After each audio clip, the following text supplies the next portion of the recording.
नमस्कार दोस्तों, एक बार फिर से मैं अभिषेक आपका अपने इस नए वीडियो में हार्दिक स्वागत करता हूं। इस वीडियो का शीर्षक है भोजन कैसे बैठकर करना चाहिए, आयुर्वेद के अनुसार सभी नियम।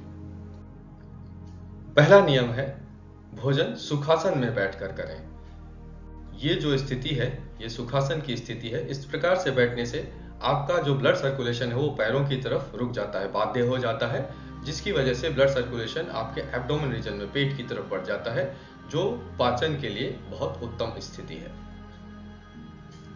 अगला नियम है भोजन शुरू करने से पहले प्रार्थना अवश्य करें।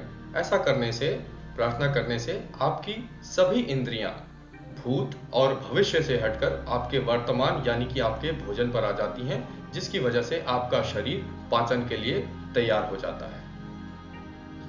तीसरा नियम है चम्मच की बजाय हाथ का प्रयोग करें भोजन करने के लिए, क्योंकि आपकी हाथ की जो त्वचा है वह भी एक इंद्रिय है और आपके हाथ से जब आप भोजन को स्पर्श करते हैं तो भोजन के तापमान, उसकी बनावट यानी कि उसकी टेक्सचर को अनुभव कर सकते हैं, उसे फील कर सकते हैं, जिससे आपका शरीर यह समझ जाएगा कि मुंह में और पेट में जो भोजन जाने वाला है वो किस प्रकार का भोजन है और उसे पचाने के लिए किस प्रकार के अम्लों की आवश्यकता होगी। शरीर पाचन के लिए तैयार हो पाता है।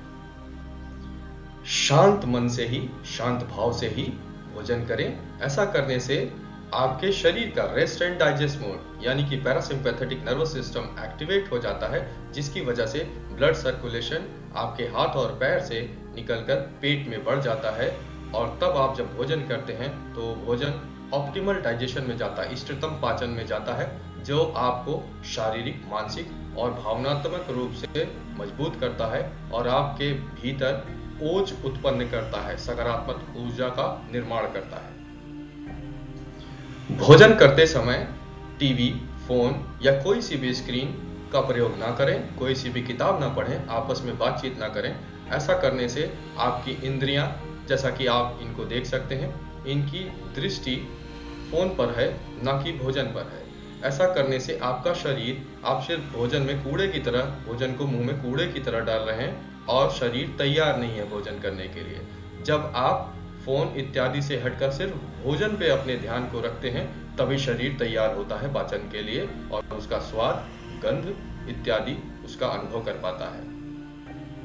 प्रत्येक निवाले को अच्छे से चबाएं, तब तक चबाएं जब तक भोजन आपके मुख के भीतर तरल ना हो जाए और आपके सलाइवा यानी कि लार और भोजन का जो अनुपात है वो 50-50 ना हो जाए, यानी कि आधा सलाइवा और आधा भोजन। इस तरह से अनुपात जब हो जाएगा, आपके मुख के भीतर और भोजन तरल में, लिक्विड में कन्वर्ट हो जाएगा, तब आपका भोजन 40% सिर्फ मुंह के अंदर ही पच जाएगा। ऐसा इसलिए आपको अच्छे से क्यों चबाना है, क्योंकि भगवान ने सिर्फ दांत मुंह के अंदर ही दिए हैं, बाकी इसके नीचे पेट में या गले में कहीं दांत नहीं दिए हैं। तो उसका एक मकसद है, मतलब है, तो उसको इस्तेमाल करें।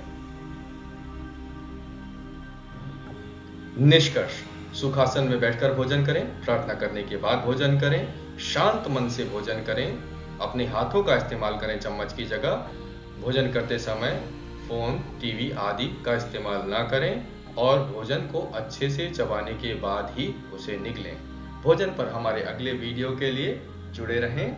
तब तक के लिए अपना बहुत ध्यान रखें। धन्यवाद।